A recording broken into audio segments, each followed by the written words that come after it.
All right. Did that just happen? Oh, it did. Okay, cool. Cool, cool, cool. Love that. Love that. All right. Well, welcome everyone to Navigating Career Transitions, Trends and Insights from 2024 and Beyond. Super excited to have you all here with our Culture First community. The purpose of the day is to equip professionals navigating career transitions with actionable insights and strategies by exploring 2024 key workplace trends and preparing for what lies ahead in 2025 to foster resilience and purpose-driven success in this evolving world of work that we're living in. Um, this is a community-led event through the Culture First community, not a Culture Amp event. So we recognize that some of these topics may be sensitive and can make folks uncomfortable at times. And as we navigate those conversations, we're all about inclusivity and having hard conversations, but take care of yourself, do what you always need to do. To put yourself first. And we're here to discuss bold topics with industry experts like Jess and Zach today. So excited to learn from them. And we always welcome your feedback. So let us know if and how we can improve. If we haven't met, my name's Jessie Jacob. I am a senior community manager here at Culture Amp. I'm currently under the weather. I'm on like day 5 of the flu and an ear infection. So coming in hot, really happy to be here and like finally feeling somewhat better. Um, if you are new to the community and you're like, who are you and what is it you say you do here? We're a group of people around the world united in the shared belief that a better world of work is possible. And by golly, we are willing to do something about it. We have 5 core principles that we ask you to embody today. The first one's around fostering belonging and acceptance, this idea of making people feel seen, valued, and appreciated for just showing up and being themselves. We ask that you have the willingness to reflect and grow. If we're on this mission to transform the future of work, that goes to our organizations doing the work, but ultimately that starts with us being the change we want to see in the world. The third core principle is have the courage to be vulnerable. Whatever that edge of vulnerability looks like for you, it's different for all of us, but we're constantly wearing masks and labels and ways of identifying ourselves. And if we're able to own more of those and own that identity, it gives other people permission to be more of themselves, creating more trust and psychological safety on this journey together. The fourth one's put your learning into action. We hope that you are not only just inspired by this conversation but the information is something you're willing to put into action into the way that you live, into the way that you work. And then lastly, connection inside, business outside, which is a fancy way of saying that in the context of this container, we ask that you connect as a human being first. And if that leads to you all doing business later, that's cool. We would love for that to happen, but that's not the primary purpose of the gathering. The primary purpose is just for us to learn and grow together. Today's speakers, Jess, Liu, and Zech Dahms, th these are my good friends that I'm excited to learn from. I have had the pleasure of knowing these two since 2019 now at this point, 20 or at least 2019, 2020, I think 2019 for all 3 of us. But um, these two have been leading the Culture First Works chapter, which they'll elaborate more on, but supporting individuals through career transitions.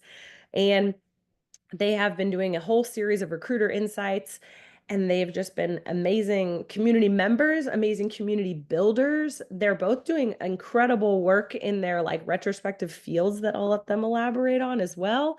But I purposely wanted to and bring this community together to talk about what they have learned through running these ongoing gatherings about navigating career transitions. So me personally, I'm excited to learn from these two, and to also I know I'm going to be taking lots of notes. So really, really grateful that you both are here. Thank you so much. I'm handing it over to you all. So cheers. Well, Cheers. thanks, Jesse. Powerful intro there. We are thanks and by the way, Jesse, I know you don't feel good, so take yourself, like you told everybody else, do what you need to do for yourself. Take yourself off video if you need to do that. But excited to be here with you. We have, yeah, some things to share. Zach and I learn alongside our community all the time. And so we're excited to share some things just about what, kind of some reflections from this year and then what we kind of see as trends coming up. But we've kind of organized it, but we also recognize that there's like tangents in a lot of different directions this can go. Rabbit trails or whatnot. So feel free to like engage, ask questions, ask follow-ups. We may have nuggets to share with you that go beyond what we've kind of outlined for today, but definitely want it to be interactive as much as it can be as well. We don't have slides, it's just going to be a conversation and discussion. So that's the goal of today. Zach, anything else you want to add? Yeah, this is also kind of built off of a lot of things that we learned from a new series that we did with our works chapter this last year. So just to kind of reaffirm what Jesse shared, Jess and I lead the Culture First Works chapter, which is a chapter that is primarily focused on supporting people in career transition.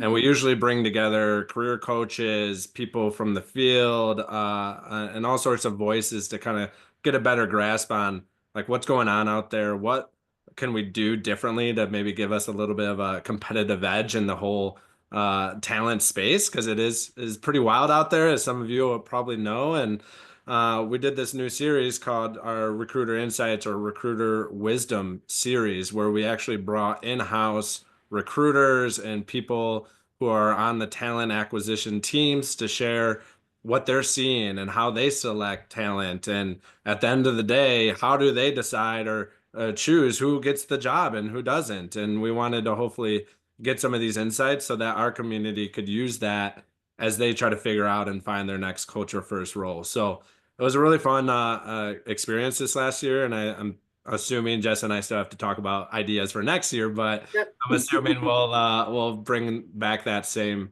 focus. I would love to do a quick pulse here, though. Maybe put in the chat right now, put yes or no, just for starters. How many of you are currently looking for a new role right now? Or Yeah. in career transition? Yeah, Sam, I see your hand up. All right, thank you. Yeah, I see some hands up. Maybe put yes, yes. Okay, not actively. Or maybe, yeah, I was gonna say next question, Christina. Do you plan on making a change in the Mm. next year, like maybe in the next 6 months, or you're open to it, maybe just starting to think about it? Bradley, yes, I just started a new role. All right, Kate, All right. congrats. That's Congrats, awesome. Kate. Maybe I'll ask you to share, how did you get it, right? Like what were some of the things you did to land that next gig? So I would love to open it up to the floor. Christina, yes.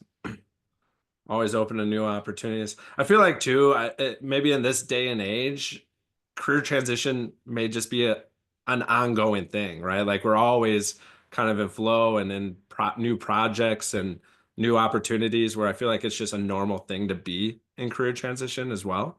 So we'll talk to that a little bit. Danica, launching your own business. Congrats. That's exciting. So yeah, I'm excited to dig into this. We have some key themes. I will say some of this we'll just be riffing on based on like what Jess and I learned from each other and learned from the community and learned from the recruiters who took some time out of their day to share what they're doing. So take it how you wanna. Hopefully this arms you with new ideas and new perspectives of what's going on out there. And if you have any questions or ideas on how, some of you just landed a gig, what kind of did you do to land that? What was the process? Were there certain things you did that helped you stand out throughout it? But yeah, really excited about this. So yeah, test it not right now, but perhaps in the next 12 months. Okay. So yeah, Jess, what do you think? Should we jump into this? Yeah, I think let's jump in. One of my favorite learnings from this year, from a career or from I think it was an internal recruiter, but also that we have heard actually for many years in a row in this community is that you can build a career through small beginnings, and to not be afraid of it. So one of our speakers, Lamona Raja, back in April, she kind of quoted, "Don't be afraid of small beginnings." Somebody that we have worked with a few times to present to this community is Kyle Elliott, also known as Caffeinated Kyle. He's awesome. If you don't follow him, he's a great person to follow, posts a lot of tips on LinkedIn.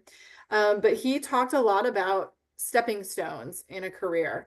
And so this is something that I think is challenging for a lot of job seekers to really absorb, because we have this future mindset, this kind of perfect role or this perfect, and sometimes it takes us longer to get there than we want, or we're searching for so long.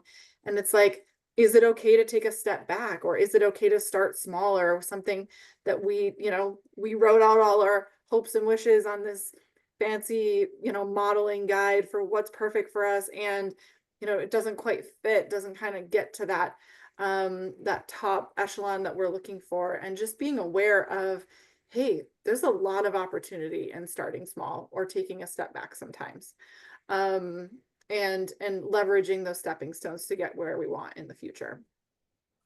Yeah, one of the things that specifically on this kind of theme of topic of finding maybe building out a little bit more of a pathway towards this dream job versus sometimes staying stuck in career transition for months, and some of the people in our community for 6 to 12 plus months, sometimes trying to find this like almost unicorn of a position, right? Like this ideal role that has all these different elements and it suits my perfect ideal type of job responsibilities. And in a lot of cases, that's really hard to get to from maybe depending where you are in your career, obviously, but it takes years. Yeah, Sam, years to kind of build into some of these roles that we've envisioned.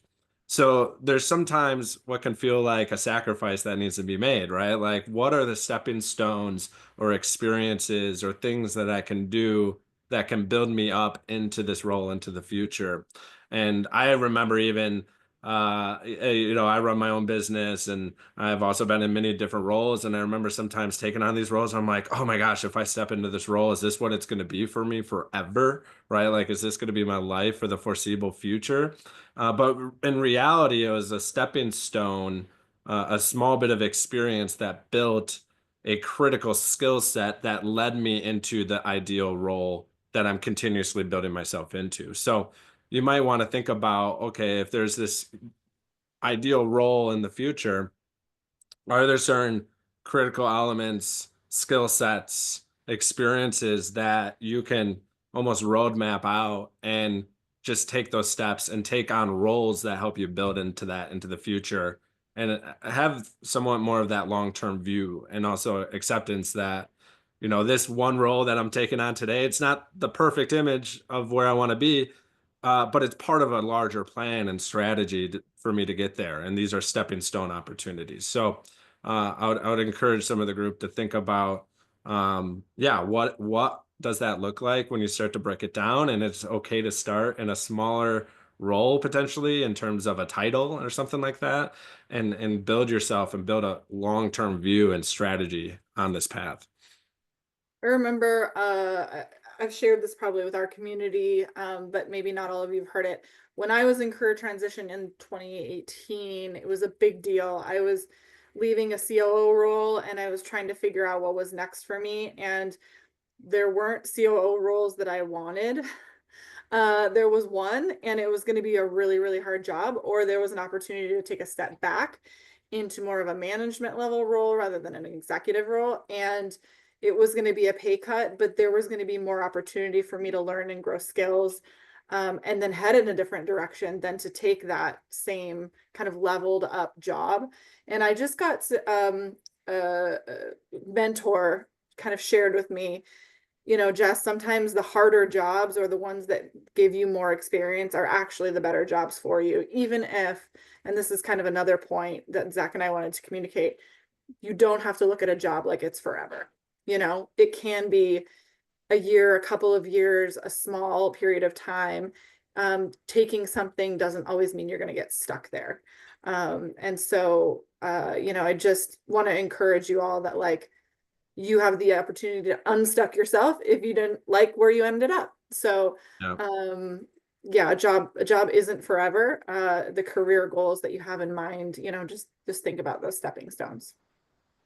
And I'm getting a little ahead of myself here, because we'll talk a little bit more 2025 stuff that we're seeing, but it is very much more common for people to jump in different verticals and industries and like break the traditional career ladder. So maybe in the past it was common where it's like, okay, if I start working in one industry, I'm kind of stuck in this industry now. I got to stay in insurance forever or something like that, where it's much more common and okay to jump around in different industries and different verticals. And it's more about how do you connect the skills across those experiences than it is like, well, how long have you worked in this industry or specific career ladder? And it's a comfort level that a lot of organizations are having to have a much more, I guess, a career resume with more variety of spaces and whatnot.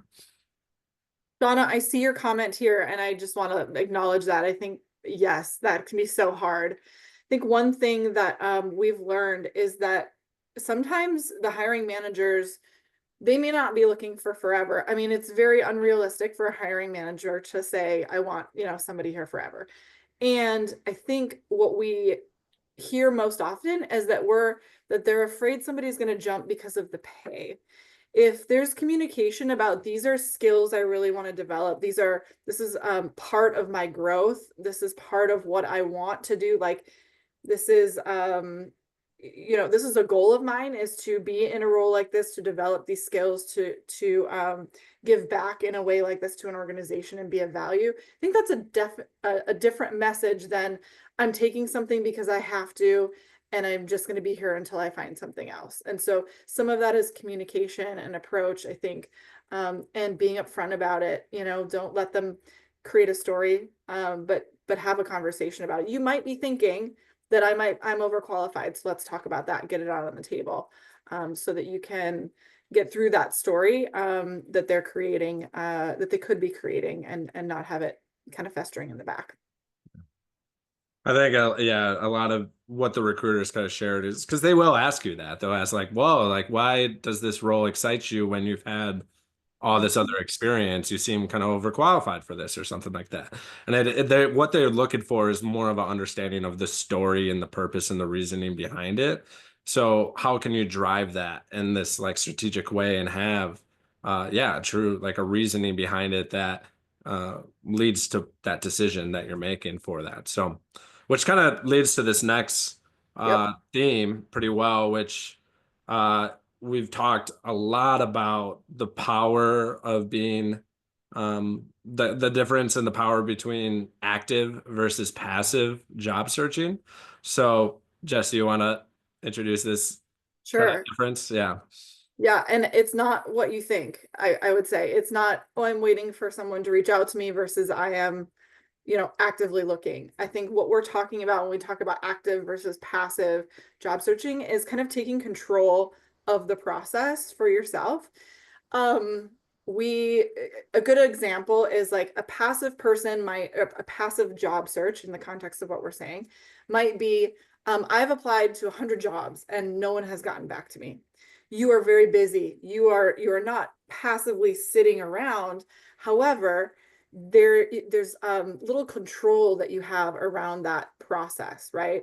So how we might identify an active job seeker would be someone like, I'm involved in informational interviews. I have reached out proactively to people on LinkedIn to request, to learn about their organization or learn about their job and their career path.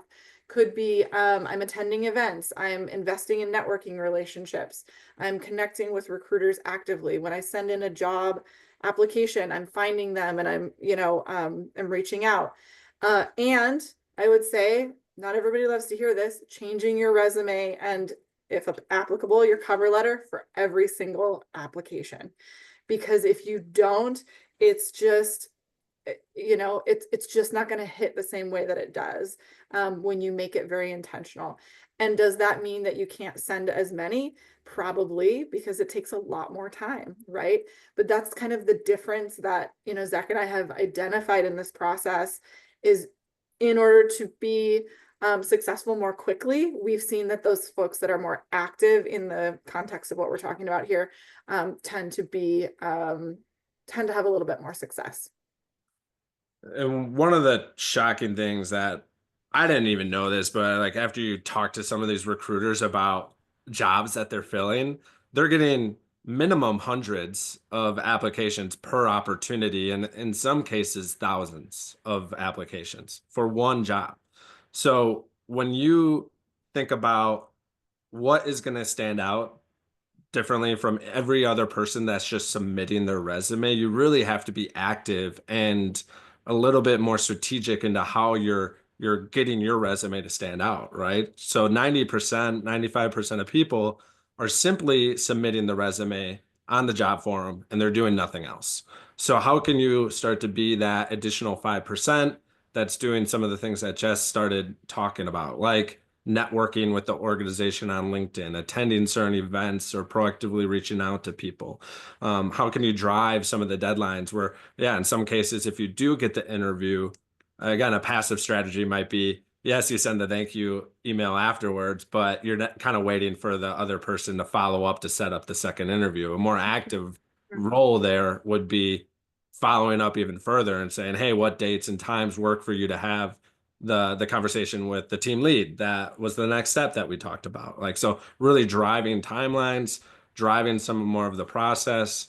And yeah, as just shared, like tailoring things very specific to each opportunity, whether that's the resume itself or just getting hyper personalized in your follow-up emails and messages that you're doing so that you're not falling into the abyss of what everyone else is doing.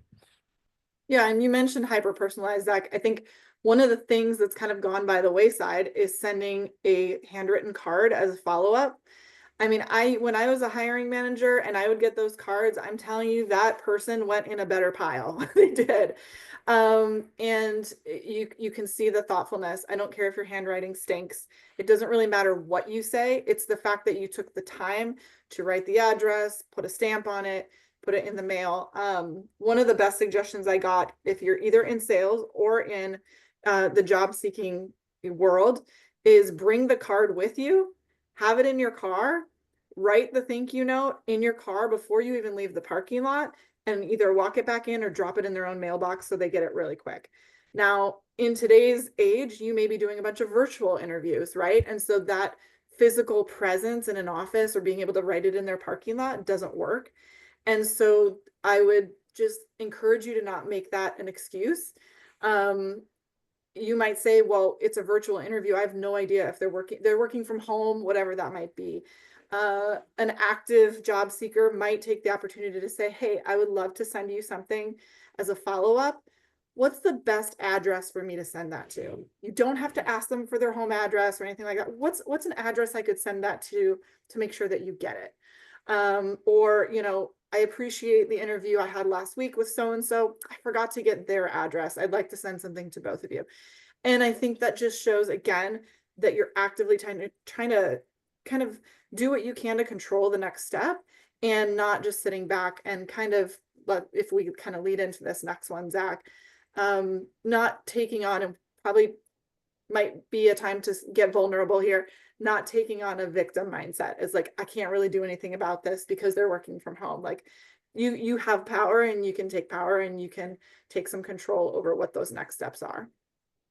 Yeah, and I would say a lot of recruiters would even use that language. Like a lot of the talent that stood out or made it through the interview process were those that kind of controlled their destiny a little bit. They took control of the process and they got creative with how they're driving it forward. And we hear this a lot within our community, like, oh, applicant tracking systems aren't letting me go through. That's why I'm not getting a job. Or they already have someone in mind. They're just posting the job because they have to, right? Like, and in some cases that's very legitimate, but again, it's like, how do we take back control of our careers and our lives and get strategic and active with how we're driving this forward? I found an interesting insight from a number of years ago, but it said 12% of job applicants were actually invited for an interview, and of those interviewed, 28% received an offer. So those numbers probably have evolved throughout the year, but you really have to be different and proactive with your applications to even get an interview. So if you're relying on resumes as your number one way to get interviews, you're going to have just being honest, a tough time getting a job and getting this next role that you're going for. It's just hasn't proven to be an effective strategy for how people and organizations are selecting talent right now. And if you're reflecting on this and you're going, hey, and it's so easy to get beat down. I mean, I've been there. It's so easy to feel like I've done everything I can. If you can really reflect and just say, hey, let me just step away from a minute. Where is my mindset right now? Am I feeling like a victim to this process? Am I feeling like a victim to these organizations? Am I feeling used? Whatever that might be. Acknowledge it, feel it, and then say, okay, now or tomorrow, what can I do to kind of take control of that and kind of create a path forward? Because the longer we sit in that, and again, I've been there too, the harder it's going to be to move forward, and kind of the more difficult it is for us to be able to communicate how wonderful we are to somebody when we do get the chance. And so just encourage you to really, again, try to be vulnerable, try to really reflect and say, am I in this place or am I not? And if I am, maybe it's reaching out to somebody to get some advice on how to move forward, or maybe you know what to do. But we want to call it out because we see it a lot. Yeah. Because it's a hard thing. It's a really hard thing. So Which brings us into this next theme, which is probably hands down what I personally would recommend anyone double down your time on and your attention into, which is networking and building relationships and building more social influence within whatever space you're in. Um, Hands down, the number one way that we've heard a lot of people get their foot in the door at organizations is through relationships and through connections that they have at the organizations that they're trying to get into, whether that's they've networked they're in by attending events or reaching out to specific people that work there at the organization and trying to get almost like an employee referral to the person that, it makes sense that is hiring for those roles. But relationships and networking has hands down continuously shown up to be a critical practice to the career space today. So whatever you can do to actively build these relationships, but also develop this brand and this relationship even in different social spaces like LinkedIn, that is going to make you a much more attractive and validated candidate for a lot of these roles. I think one of the things, and Sam, you asked a question here. I'm sorry, there's so much chat. I'm trying to keep up while we're still talking. But I just saw at the end here, how do you change that mindset? And I think some of this is what Zach's pointing to right now is sometimes you just need a shift in strategy or a change in behavior of yourself just to, try something new to kind of get out of a funk, right? And so I think if you haven't been networking, maybe try a networking. And if you're afraid to network, maybe net giving is something. We've talked about this.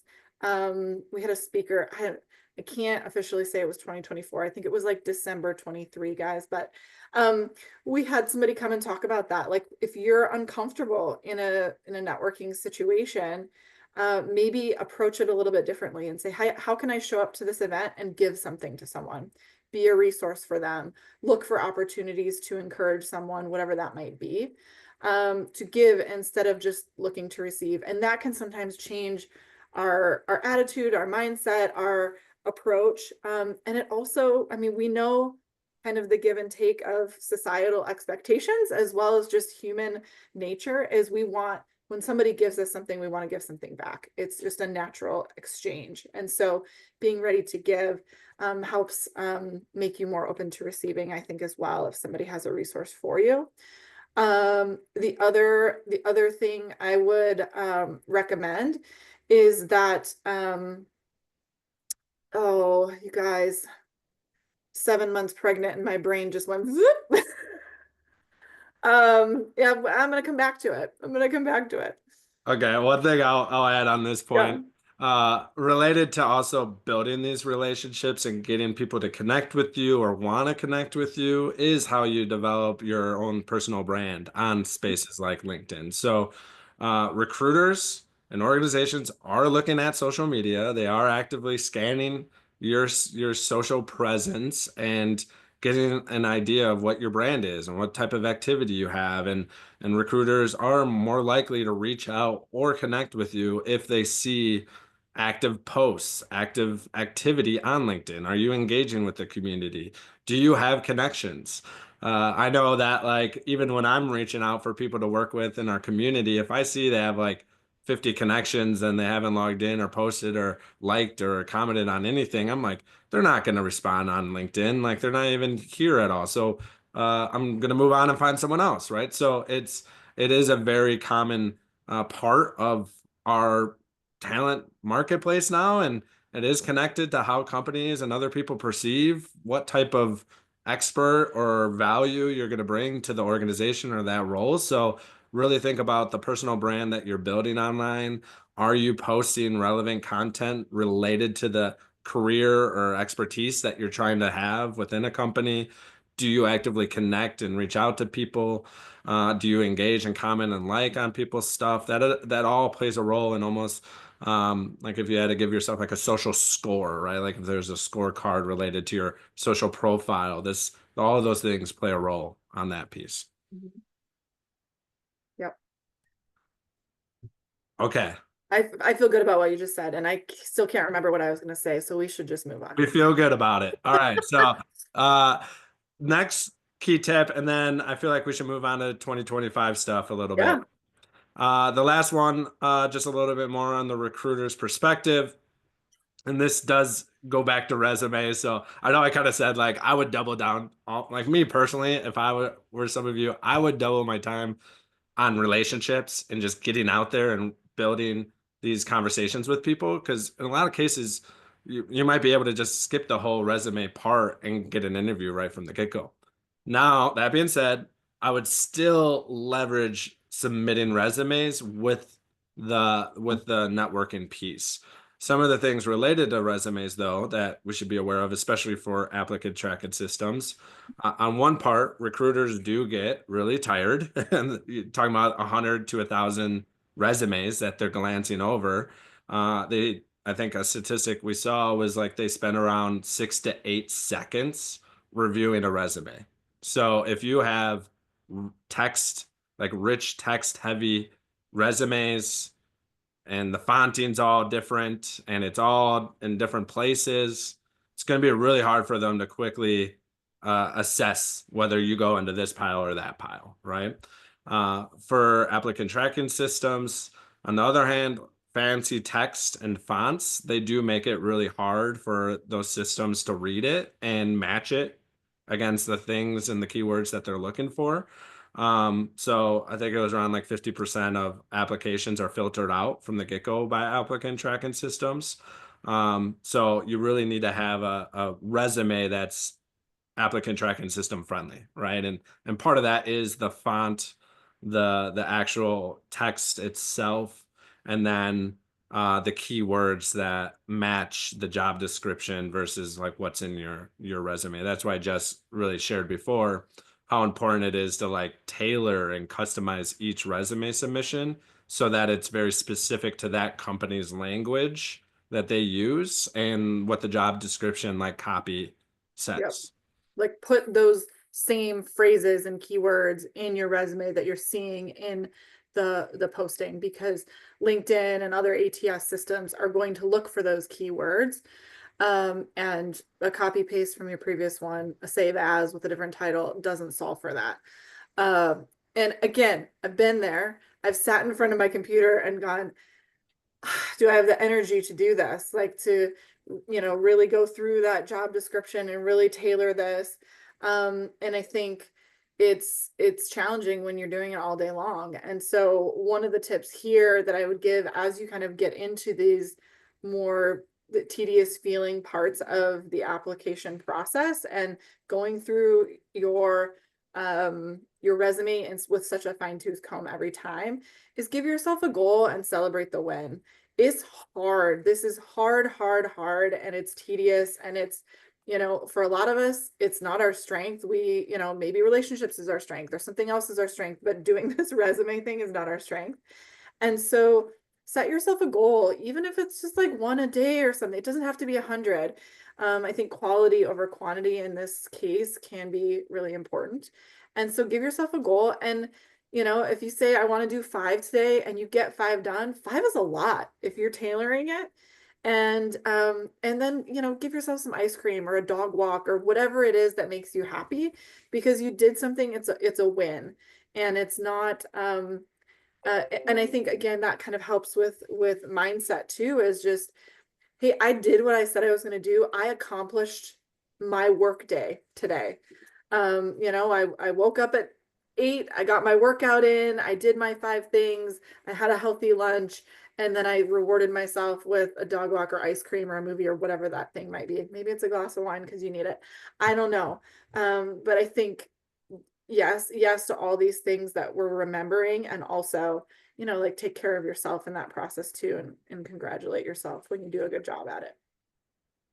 Okay, and something to build off of this, I am gonna say this is a tip, but it's also a very risky strategy that I would make sure you're being very strategic about, which is leveraging AI to customize your resumes. Mm. This is a very common trend right now. Everyone's sending their resume and connecting it to the job description and saying, hey, can you customize my resume to match this job description, right? Like that is the use case. And now all these recruiters are getting these resumes that all sound the same. They all look the same because they're not taking that extra step to further customize or humanize the resume to themselves, right? So they're getting all these AI written resumes that sound and look perfect and all the same. And it's making it even harder for the recruiter to differentiate who's legit or not, who's a quality applicant, who should I start to look at. So yeah, Kay, I agree. I think it's a good strategy to start and leverage ChatGPT or other tools to give you feedback or to help customize it. But I highly suggest you to go another level and, add your special flavor to it, your own language, your own personal brand to it, so that it's not falling into that like sea of other AI written resumes. And if you go into an interview and you sound totally different than your resume, it's going to be obvious, right? Like you need to still be yourself in that verbiage and in that tone. Yeah. Yeah, because if you're using some, like I've written plenty of LinkedIn posts and other things using AI, and I'm seeing some of the words that it uses. I'm like, I haven't ever used that word in a sentence. Like if if someone interacts with me, they're like, "Whoa, I did not expect Zach to be like this." Like, yeah, that's the reality. And if that's the image you're providing, and then you show up with a different experience, it creates you lose a lot of credibility right from the very beginning of that conversation. So you want to create some authentic connection between what you're putting out into the world and the reality that they have in the interaction with you. Mhm. Um, so really important on that piece. All right. How do we feel about 2024? Is it wrapped? I think so. How do we Good. feel? Everyone's Oh my like, it's gosh. good so far. This is Um, awesome. I have like a whole, I have a, but I'm just going to 24 repeat back sucked. what I'm I sorry, heard. Sam. I'm Yeah, sure. 2024 in many ways was a roller coaster, right? I think we could all agree on that front. And one more quick strategy, though, as we talk about like the resume networking and all these things, a really effective thing that I would do in every single job submission that I have, I would take time to customize the resume and the submission, put that into the system and submit it. Initially, right after that, I would find the hiring leader, the recruiter, the person on the team, and I would connect with them on LinkedIn. I would tell them on LinkedIn that I just sent a resume in. In case you lost it, here it is attached on this message. So now you don't even have to worry about the ATS system filtering it out. They got it in their inbox. And I'm telling you, someone that's hiring for that role, they'll click on it and open it. And then I would also try to find an email, whether it's posted on the job description or on the company website somewhere, just do a little bit of homework. And I would also send an email to that person all within the same movement. So it's like application, LinkedIn request and message with an email that I send as well. And that way I'm getting touch points in all different directions to this person or this organization that guarantees that my name and my information is going to get in front of them, right? So I And would think about that. I remember, Zach, one of the recruiters told us, she said, again, I am very busy. I look at thousands of resumes and I have so many phone calls to make. And if I missed your um if I missed your resume or the ATA's cut it out, or a lot of people are taking the strategy of sending a message on LinkedIn to the recruiter or finding their email address and sending it to them. And she's like, that's good. It's good follow-up. I'm not saying not to do that. And I just only have so many things I can look at. But she said, if you get to the hiring manager, if you can figure out who the hiring manager is and get to them, they often will walk over and say, hey, do you have Kara's resume? She reached out to me and I want to make sure we talk to her. And the recruiter, no matter what they've done or haven't done with your resume, is going to pull that resume out and make sure that you get a phone call. And so, yes to more connections at the same organization, right? Yeah. And not just the recruiter. While they hold the initial keys, they don't hold the the universal skeleton key that gets into every door. Yeah. And that could even go as further to, I don't know. Let's say I'm assuming a lot of us are in the world of people and culture and HR. That just tends to be the common case for this community. Like, let's say you are trying to get a director of employee engagement role type thing or HR type role, then you're going to be reporting to the director of HR or the VP of HR or the CHRO or the CPO, right? So the recruiters, the hiring leaders, they're usually the ones driving that process, but it's okay to go a little bit through them as well as around them and go directly to the VP and say, hey, just, I threw my information. I want to make sure you got this as I work with XYZ person on the hiring team. And again, if things fall through the cracks and that person sees it and they're attracted to the information, they're going to go, hey, can you make sure you set this up Yep. for this role? So I think, yeah, really doing some homework and finding who those key influencers are, or those champions. That's going to be a great way to kind of stand out. And now you're not putting yourself at risk of the ATS system filtering you out or kind of getting lost in the abyss of resumes that are out there. Yeah. I have another LinkedIn tip if I can share it. Yeah. I would definitely take advantage and set up alerts. So set up a job if you are like actively searching. I would set a search to jobs that are posted in the past day. And this is what I did when I knew I wanted to transition roles within the next like 6 months or so, is I just had a daily routine. I set up a job search for jobs I was interested in, had it populate. You are actually more likely to get reviewed if you're one of like the first 50 to 75 applicants. So definitely have a really good routine of setting that up. And then also, if you're looking for remote work, I would still look at local or hybrid roles in your search, because a lot of times things are tagged to an office, but they still actually have a hybrid work policy or even a remote work policy, or they just have you tied to an office. So a lot of times you'll find that applicants for something that's local in your area or like a local city are much lower than things that are fully listed as virtual. So you'll have a better chance of your resume getting reviewed and even go into discussions about them potentially being open to remote work. So those are just a couple of tips. I found actually about half the jobs that were posted as on-site were either hybrid or fully remote. You were just tied to an office location. Love that. That's great tip. Yes, so yeah, and kind of recap one, how can you be at the forefront of new job postings, right? And really have those in front of you so you could potentially like get in the door before all the others find it. And then I really like the flexibility piece, Kate, that you're sharing, which is a theme into 2025 we'll talk about. But again, like sometimes we're so strict on the type of job and company we want to work for, we then eliminate anyone that doesn't, from a brand visibility standpoint, fit that profile. When in a lot of cases, the ones that have a hybrid opportunity are actually still good opportunities for you to pursue. So I would try not to make so many assumptions about what is being posted and visibly shown on there sometimes.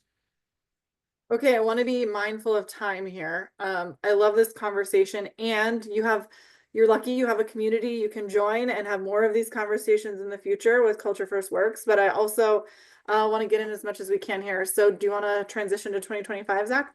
Yeah, let's go through some of those. Cool. Okay. Yeah, go. You want to go? Okay. No, you go.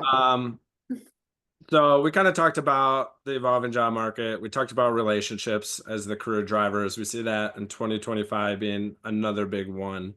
The one part about relationships that I want to kind of point out here is there's I would say, a big sensitivity in the marketplace today. And with the political climate and the social climate that we're in, companies are very sensitive about taking risk about who they bring into their organization. They're sensitive about being canceled and being a headline marketing tagline in the industry. So And lawsuits. and lawsuits, right? So just know that whatever type of image that you're putting on your brand and the type of messaging you're putting out into the world, whether that's on social media or your resumes and the ways that you interact in your interviews, that's playing a role into who they're selecting. And I think it's just something to be aware of as you're trying to build the relationships with these organizations and try to build this brand that, hey, I can be a trusted member of your culture and your organization, and I'm going to be with you through the hard times, and I'm going to work with you to figure things out, and I'm not going to just put you on blast if something bad happens that I don't agree with, right? Like, because that is a common trend that happens right now, right? Like, and people being canceled. So I think it's just something to be aware of, that organizations are looking for talent that they can trust, that they can lean on, and are willing to go through the hard times with them. And they don't want to have this fear that a lawsuit or a cancel culture type experience is going to happen to them. I think, and I don't want to shut anybody down from feeling like they can't be authentic. Like, let's be authentic. Let's be our real selves. And let's just be aware, like Zach is saying, like, let's be aware of sometimes how we may be perceived that we don't realize. Or, you could ask others that you trust to say, hey, if you were viewing, the stuff that the brand that I'm portraying, how would you view that? Any feedback, things, because we can be authentic and also be trusted human beings at work. Like, those things can be aligned. And so, yeah, I don't want anybody to feel like they have to shut down who they are. And I also want you to be aware of, what that portrays. Yeah.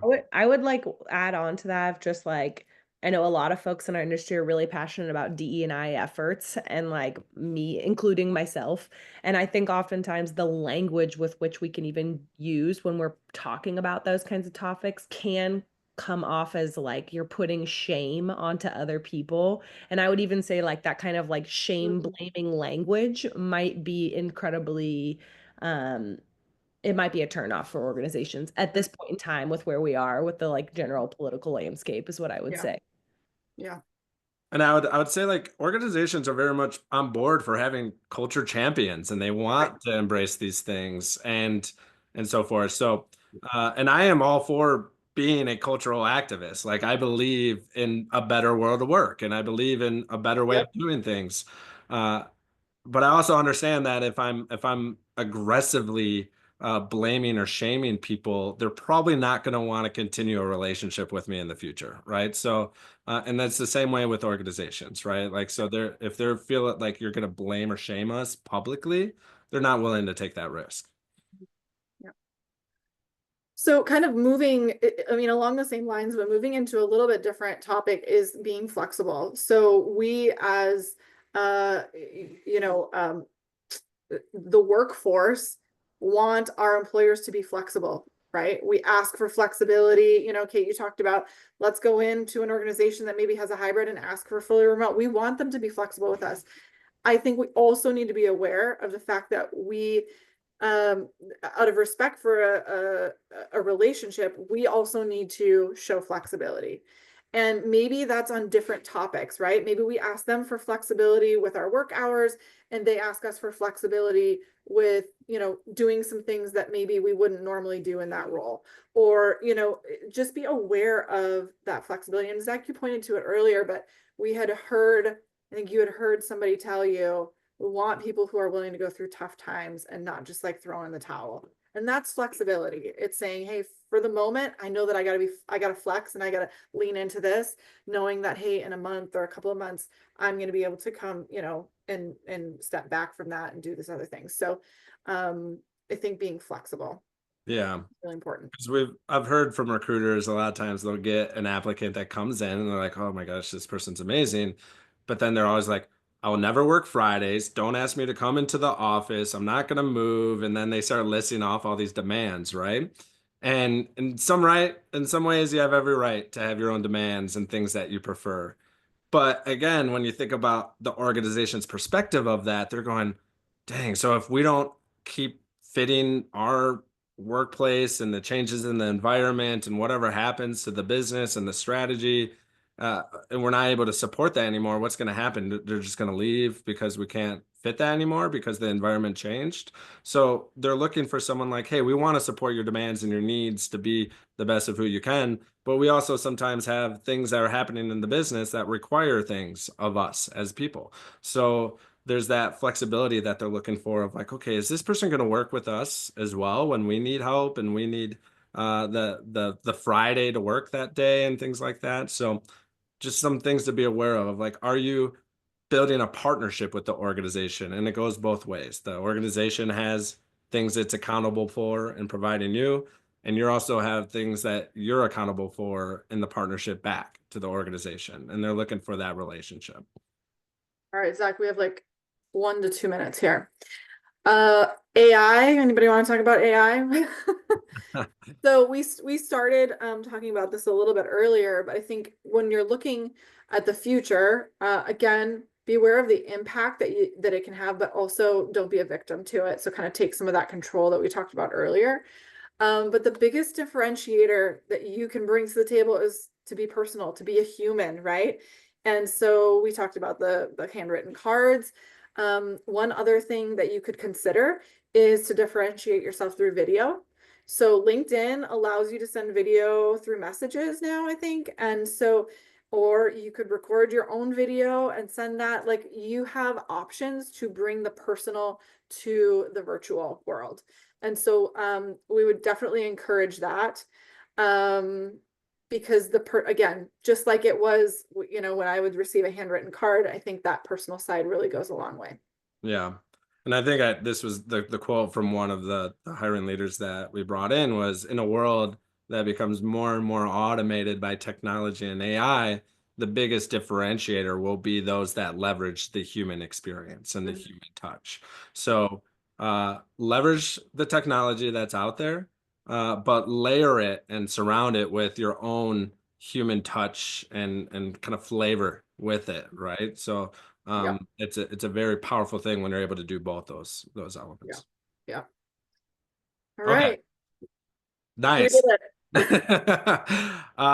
We got 3 minutes. Anyone want to ask a question or add even? Like, Kate, I appreciate you sharing what you learned and you've seen as a tactic. Anyone have any ideas or questions? Was this somewhat helpful for some of you? Some new ideas, a little bit? No, thumbs up, thumbs down, even. Anyways. Amazing. Can we come off mute, or if you can't, give some love in the chat or with a reaction for Zach and Jess? Can we just like have a thank you moment? Like, woo, woo, woo, woo.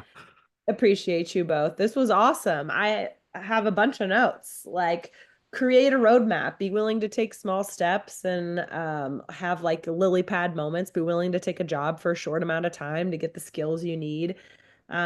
Careful about your victim mindset and what you can do. You all had a lot of amazing tips on how to take a more active rather than passive role into this search. This idea of investing in your relationships and building social influence, and like how posting about things that you're passionate about and being more engaged on LinkedIn. Some great tips on navigating the resume with the ATS system.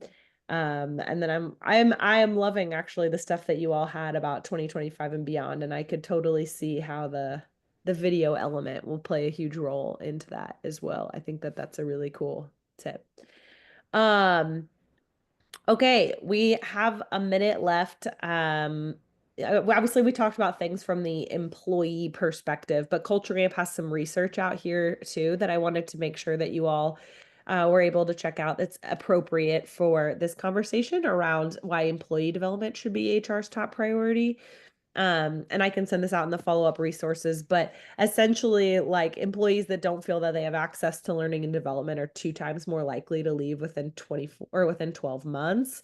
Employees are 46% more engaged when they feel their development aligns with their interests, and this engagement can lead to significant boosts in motivation and retention. There's like just a lot of really great things from this report, and this is just like a couple of things that I pulled out from it, but wanting to put that on your radar from a organizational perspective. Like we talked about the employee, but this employer perspective could be helpful.